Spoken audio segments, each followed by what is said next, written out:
Welcome again to Joe Stunner Boxing. I think a lot of us were relatively pleased, intrigued, I suppose, if you're a Brit, at the idea of Callum Smith taking on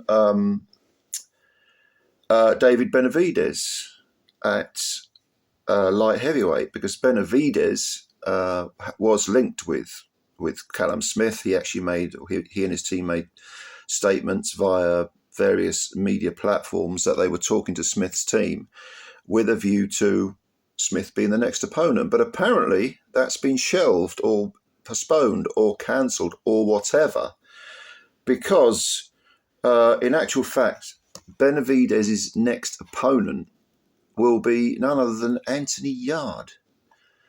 Now, look, I've got nothing against Anthony Yarde. He seems like a nice enough fellow. I've never met him, but this is his third world title shot in a career that, goes back to 2015. So he's been a pro for just over 10 years. He's 33 years of age. In my view, he has never earned one world title shot. It's a case of him being well managed in the sense of getting him opportunities and big paydays, but poorly managed in the sense of bringing him on as a fighter. I mean, the first title fight he had was against Sergei Kovalev. Empty the tank, said Tunde in the 6th round when Kovalev was on the ropes, and then Yarde shot his bolt with half the fight left and eventually got knocked out by a jab, really through sheer exhaustion. Yarde then rebuilt against non-entities. He actually had a split decision loss against Lyndon Arthur, who was undefeated at the time. He had another string of he actually avenged that fight with that defeat with a rematch, stopped Arthur convincingly in the 4th round.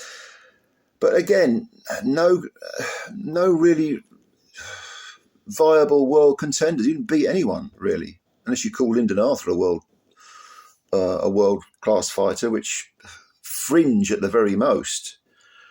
And then Yarde managed to get hold of Artur Beterbiev for all the marbles. Well, no, actually, the WBA title belonged to Bivol at the time, but he put up a sterling enough effort, as you would expect. Got knocked out in 8 rounds, though. Stopped down.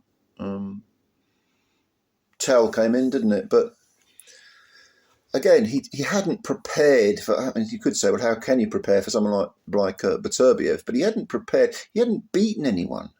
Yet there he is, having got 2 world title shots, albeit against very good men. He then takes on. He then has 4 fights, the height of which has to be, and a 3rd fight with Lyndon Arthur, who at the time was 24-2, and had gone the distance with Bivol in a world title fight, despite being completely whitewashed. Yarde got a decision, 116, 112, 115, 113, something like that. Yarde looking, I would say, unimpressive, although Lyndon Arthur didn't look impressive at all, certainly not for the first 5 or 6 rounds of that fight. And suddenly he finds himself in with Benavidez. I mean, how does this happen? Well, I'll tell you how it happens. It happens because Frank Warren's behind him. He's back with Frank Warren now.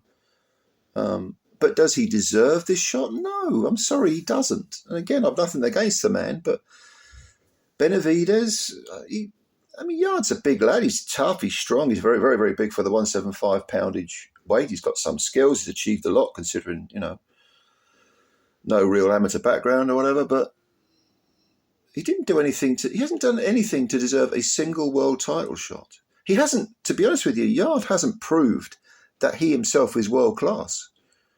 Because, okay, he put up a decent scrap against Beterbiev. He fought Kovalev when Kovalev was past his best and still got knocked out, but almost knocked him out.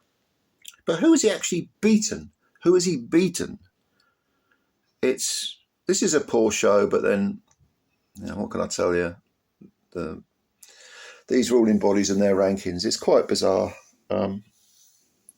Whereas, Callum Smith, for example, if he'd gone in with Beterbiev, with Benavidez, as was first mooted, then of course he was coming off a terrific win over previously undefeated Joshua Buatsi. That type of win, to me, you can say, okay, he's beaten someone who was highly ranked, undefeated, Good fighter. Yeah, okay, you know, not bad as a voluntary defence. Benavidez, Callum Smith, no problem. Benavidez, Yarde, no, not for me. Not for me at all. I don't understand. Well, again, I do understand, but I don't think it makes any logic. I don't think it's very fair that Yarde is a queue jumping yet again, in my opinion. But you may disagree. You may disagree. I don't know. Leave your comments below. Let me know what you think. Give me your opinions. And yeah, thank you for watching the video. Please hit the like button if you liked it, and also subscribe to the channel if you're new, because we've got plenty more videos for you. All right. Thank you very much. Looking forward to reading what you've got to say. And bye for now.